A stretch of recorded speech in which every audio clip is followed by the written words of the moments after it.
E quem está chegando para participar do painel eletrônico é o economista Fernando Gomes, que semanalmente nos ajuda a destrinchar para você, ouvinte, os temas econômicos que passam aqui pelo Congresso Nacional. Bom dia, Fernando, seja bem-vindo mais uma vez. Bom dia, Cláudio. Obrigado. Prazer estar aqui com vocês. Bom dia aí para todo mundo que nos acompanha. Fernando, a Câmara dos Deputados aprovou o projeto que traz diretrizes para a regulamentação dos serviços prestados na área de ativos virtuais. Um exemplo desses ativos virtuais são as chamadas criptomoedas. Essa proposta já foi aprovada no Senado e agora vai para a sanção presidencial para começar a valer. Eu gostaria que você detalhasse para a gente as condições de aprovação desse projeto, que benefícios essa proposta pode trazer para o mercado e para os investidores. Pois é, Cláudio, esse projeto foi aprovado, é um projeto importante porque ele regulamenta, né, ele estabelece critérios de funcionamento para uma área que é ainda muito pouco conhecida pela maioria dos brasileiros, que é essa área de ativos virtuais. Acho que vale a pena a gente começar tentando explicar aqui para quem nos acompanha o que é esse mercado de ativos virtuais. Porque quando você fala nesse mercado, como você mesmo citou na abertura, a maior parte das pessoas pensa em criptomoedas ou em bitcoins, mas não é só isso, né? As criptomoedas e os bitcoins são apenas uma parte desse mercado. Vamos lá, então. O texto aprovado, ele começa definindo, conceituando quem são as prestadoras de serviços aí desses ativos virtuais. Quem é que pode prestar esse serviço de intermediação nessa área? Que são as pessoas jurídicas que executam serviços como a troca de moedas virtuais pela moeda nacional ou estrangeira, que são os reais e os dólares, por exemplo. Essas empresas podem fazer também a troca entre ativos virtuais, ou seja, elas podem trocar um ativo virtual por outro, elas podem fazer a transferência desses ativos virtuais de uma pessoa para outra, podem também manter a custódia desses ativos virtuais. Custódia é quando a gente é responsável por manter a guarda, é responsável pela segurança do ativo virtual. Então, o primeiro ponto importante é que somente pessoas jurídicas, somente empresas vão poder operar como agentes desse mercado de ativos virtuais. E o texto, para facilitar esse entendimento, ele define também o que não são ativos virtuais, o que não vai ser tratado por esse projeto de lei. E o que não seria tratado como ativo virtual? As moedas nacionais, né, o real, as moedas estrangeiras, dólar e euro, os pontos e recompensas de programas de fidelidade, né, as populares milhas aí, e também outros valores mobiliários de ativos financeiros que já têm regulamentação. Ativos mobiliários ou valores mobiliários são os títulos financeiros, podem ser títulos de propriedade ou títulos de crédito, que são emitidos aí por entidades públicas ou privadas e que são negociados no mercado financeiro. Então, aqueles ativos imobiliários que já estão regulamentados, que já têm regulamentação, que já têm supervisão, eles não serão regulados por esse projeto de lei. Feito esse esclarecimento, vamos lá para o detalhamento do projeto. Primeira coisa importante, quem é que vai ser o órgão regulamentador, que vai editar as regras, que vai supervisionar essas instituições? Isso não ficou definido ainda, mas depois, quando houver a sanção e se for detalhar o projeto de lei via decreto, a indicação é que provavelmente vai ser o Banco Central. Então, provavelmente vai ser o Banco Central que vai estabelecer as condições e prazos para essas instituições prestadoras desses serviços se adequarem às regras desse projeto de lei. Que atribuições vai ter esse órgão regulador que deve ser o Banco Central? Autorizar o funcionamento, a transferência de controle e outras movimentações dessas prestadoras de serviços virtuais. Supervisionar o serviço feito por elas, ele vai ter também a competência de cancelar, quando for necessário, a autorização de funcionamento desses agentes operadores. E, para fechar, ele vai estabelecer também as hipóteses em que as atividades que envolvem ativos virtuais vão ter que ser incluídas no mercado de câmbio. Outro ponto importante que o projeto de lei traz é a permissão para que a administração pública, para que o governo possa manter conta nessas empresas que vão fazer a intermediação de ativos virtuais. Aí já tem uma leitura prevendo que esses ativos vão passar com o tempo e com essa regulamentação também a ser bem mais usados, inclusive pelo governo. Indo aqui para o campo das penalidades, né? O projeto acrescenta no Código Penal um novo tipo penal de estelionato ligado à área de ativos virtuais e estabelece pena de reclusão de 4 a 8 anos e multa para quem cometer esses crimes. O texto também inclui na lei de lavagem de dinheiro os crimes ligados a ativos virtuais e estabelece também penas mais pesadas para eles. Outro ponto que o projeto traz também nessa área, perdão, é que as normas para esse setor, elas devem sempre atuar também contra o financiamento do terrorismo, aí em linha com os padrões internacionais. Então, foi um projeto que foi considerado pelos especialistas como um projeto muito bom, porque ele vai trazer mais transparência para esse setor, vai dificultar o uso do setor para lavagem de dinheiro e trazer mais clareza aí para quem ainda não conhece nada ou conhece muito pouco desse setor.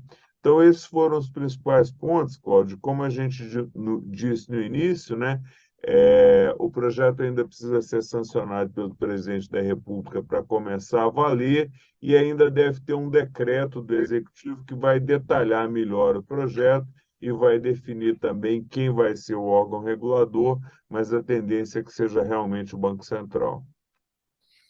Pois é, Fernando, e infelizmente a gente acaba ouvindo notícias ruins sobre essa questão de bitcoins, de criptomoedas, muitas vezes algumas notícias de fraude, e o consumidor, o investidor que conhece pouco, ele acaba ficando com medo, né? Então, um projeto que regulamenta isso acaba dando mais tranquilidade para a população em geral, para as pessoas que eventualmente queiram investir nesse mercado, né? Perfeito, isso mesmo, Cláudio.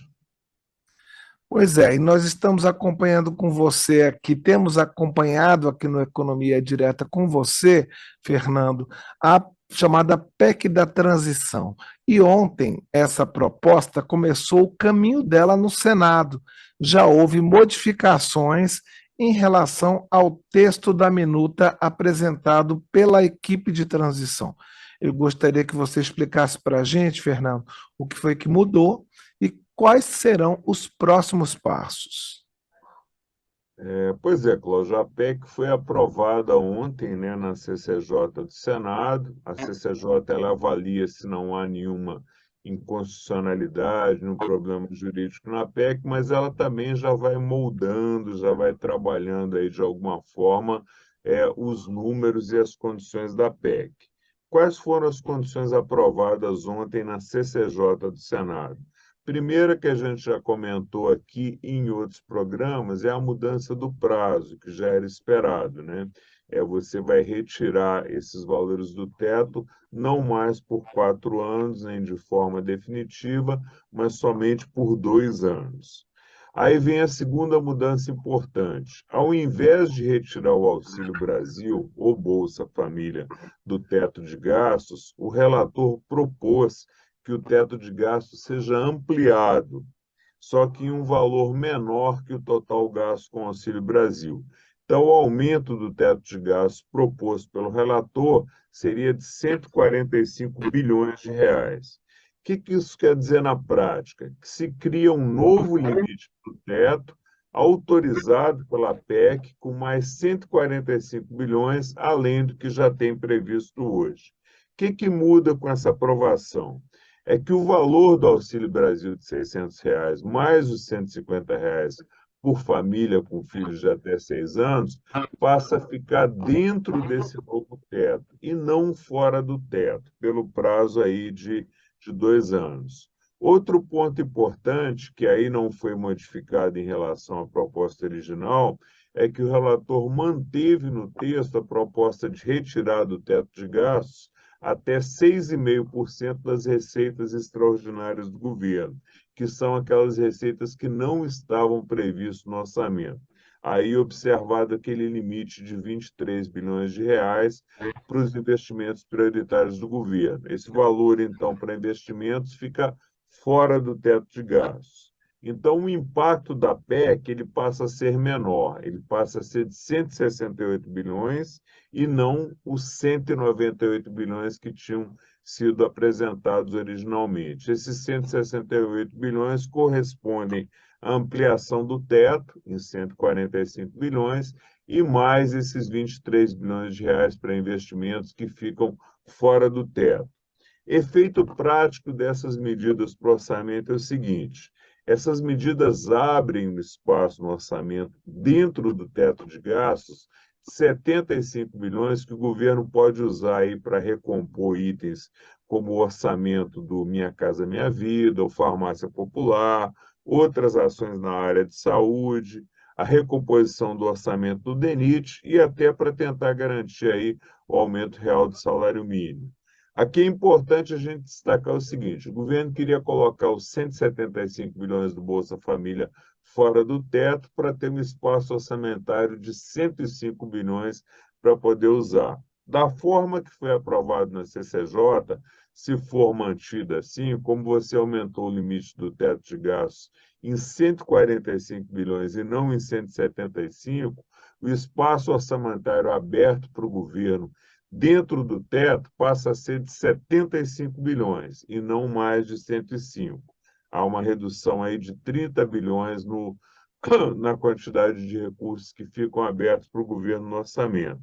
E aí o governo eleito vai elencar suas prioridades, ver o que é que cabe nessa margem, que agora é menor de 75 bilhões.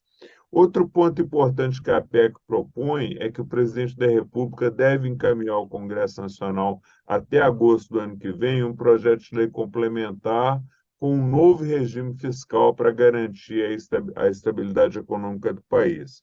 Então, quando essa lei complementar, que tem que ser apresentada pelo governo, for aprovada, quando ela virar lei, o texto da PEC propõe que sejam revogados os artigos da Constituição que tratam do teto de gastos. Então, a PEC propõe, no final do dia, que seja retirado da Constituição o regime fiscal do teto de gastos e que o novo regime fiscal que vai substituir o teto ele passe a ser tratado por meio de lei complementar, que tem uma tramitação mais simples que a PEC.